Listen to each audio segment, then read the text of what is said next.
Deep within the tropical forests, where mist still lingers on the ancient trees, life hides beneath layers of decaying leaves.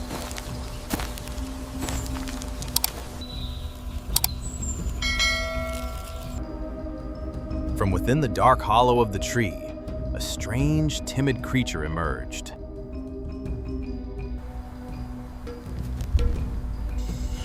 It's neither a reptile nor a common animal. It's clad in a coat of layered, horny scales like roof tiles, a masterpiece of nature. Shedding the dust of the world, the pangolin, the solitary knight of the green forest, begins its silent journey into the night.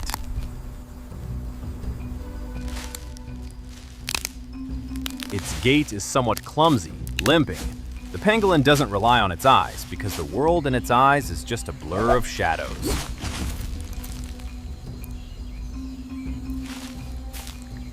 But nature is fair.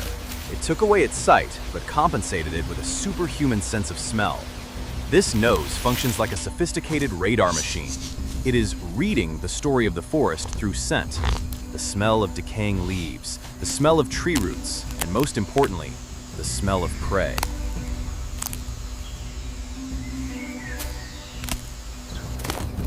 The signal had been picked up. In front of it was a gigantic termite mound, a sturdy terracotta fortress containing tens of thousands of creatures inside. To other species, this was just a pile of hard earth, but to the pangolin, it was a lavish feast. The attack began. Its incredibly strong front claws, acting like biological excavators, pounded the walls of the termite nest. Earth and rocks flew everywhere. The muscular strength hidden beneath its slow exterior was astonishing. When the ramparts were breached, legions of soldier termites poured out, furiously attacking the invaders. But the thick scales rendered their bites futile. And then, the secret weapon appeared. A long tongue, perhaps longer than its own body, covered in a sticky, glue-like saliva.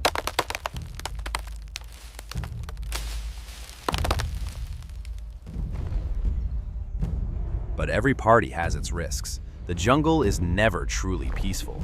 The sound of a dry branch snapping, a strange scent, ears prick up. A predator is very close. The hungry eyes of a carnivorous animal gleam in the bushes. Running away? With those short legs, that was impossible. The pangolin chose to face the situation instinctively, passed down from its ancestors. In an instant, it curled its body up. Its head was tucked tightly into its belly, its tail wrapped around it. From a soft, vulnerable creature, it transformed into a spiky ball of steel. But, tragically, the tactic that had protected them for millions of years became a fatal weakness against another species, humans. As the flashlight beams swept across, as the hunter's footsteps approached, the pangolin remained curled up. It believed it would be safe, but it wasn't.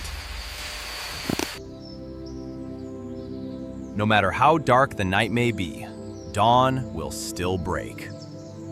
Deep within the cave, life continues to sprout tenaciously. A tiny creature has just been born.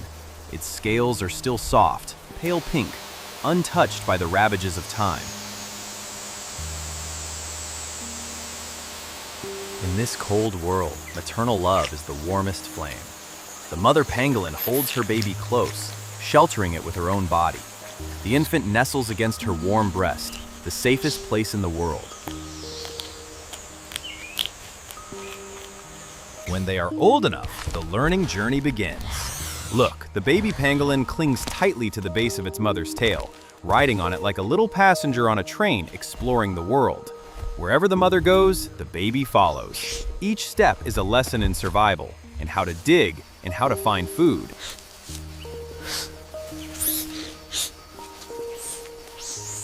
They grow up to continue the mission of their ancestors.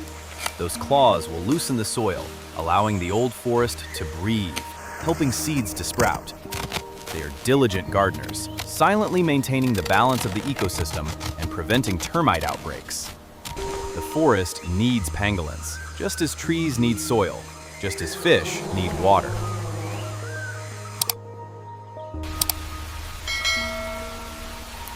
The figures of the mother and child gradually faded into the early morning mist, leaving behind tiny footprints on the damp ground.